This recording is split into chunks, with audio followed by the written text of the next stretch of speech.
Et bonjour à tous. Alors la lunaison du 17, la nouvelle lune de ce 17 février de l'année 1, de l'année 2026. Alors le 17 février, le 17 c'est notre ami l'étoile, le février c'est la papesse et l'année 1, on ne vous la présente plus, enfin 2026 ou l'année 1, c'est le nouveau départ, c'est le battleur ou le magicien, vous l'appelez comme vous voulez.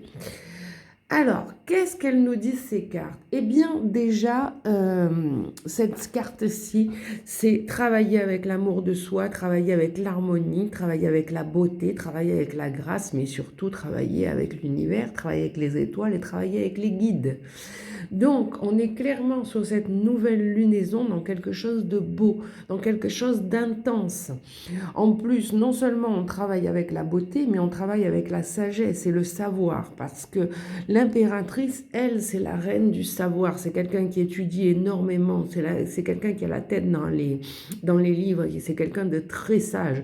En plus d'avoir la beauté, nous avons le savoir. Alors, je pense que avoir la beauté et le savoir n'est pas donné à tout le monde, qui plus est dans une année magique. Donc, pour moi, et je le dis souvent, le mois de février, et donc la nouvelle année chez les Chinois, la fête du printemps qui est aussi le nouvel an chinois, et regardez qu'est-ce qu'il annonce, et j'ai un gros frisson de la part de Martine, eh bien il annonce beauté, harmonie, savoir, culture et magie. Si avec ça, dans cette lunaison, on n'a pas quelque chose de beau, voilà. On a la nuit qui sort ici. La nuit, c'est le monde des rêves, c'est les songes, c'est ce que vous mettez en place pour votre avenir. C'est des révélations qui vous sont faites la nuit. Donc, pensez à noter, mais moi, je ne dis pas forcément parce que même si vous avez des fragments qui vous reviennent en journée ou une semaine après, moi, c'était le chiffre 2 là. J'ai le chiffre 2, je sais, c'est mon chiffre préféré, mais je sais qu'il va ressortir. Je sais que quelqu'un prenait aussi le chiffre 2, on avait quelque chose en télépathie avec ce chiffre 2, j'ai pas eu besoin de noter. Le rêve était intense. Donc, quand vous avez des rêves intenses, ils vous reviennent au bon moment.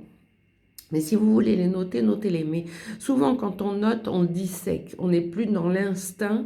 Et bien souvent, l'instinct est meilleur conseiller que la dissécation.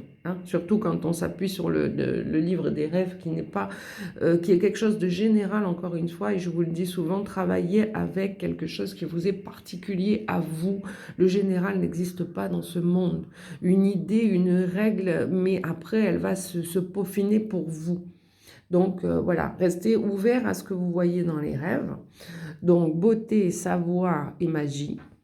Et alors quels animaux totems ont envie de s'inviter dans cette lunaison? Eh bien, bien sûr, la noblesse. Alors, la noblesse avec travailler avec les guides et la beauté, évidemment. Pour moi, les cartes sont vraiment se lisent dans n'importe quel sens. Magie, la nuit est magique par définition puisqu'elle nous apporte des réponses.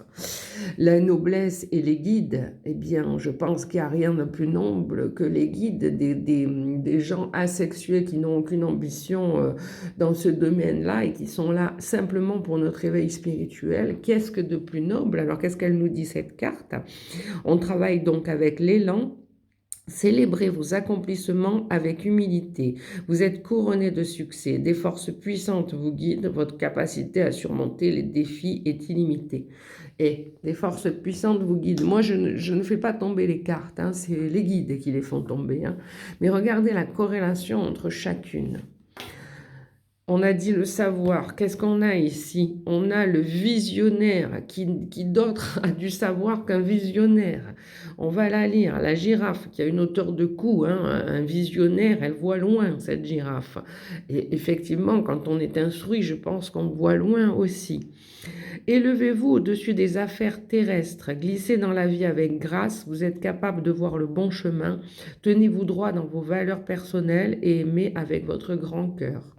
Qu'est-ce qu'on vient de dire? Gardez vos valeurs personnelles, tenez-vous droit, vous êtes visionnaire, tout est lié, vous pouvez les lire dans tous les sens, ces cartes. Alors moi, je vous souhaite un bon nouvel an chinois, une bonne fête de printemps, faites un vœu, soyez gentil avec votre prochain, soyez aimable, Regardez comment les Asiatiques ont toujours ce respect en eux si fantastique et essayez de l'appliquer, nous, dans notre monde occidental, parce que on a plein de choses à apprendre de l'Asie ou à réapprendre. Voilà. Je vous aime, je vous embrasse.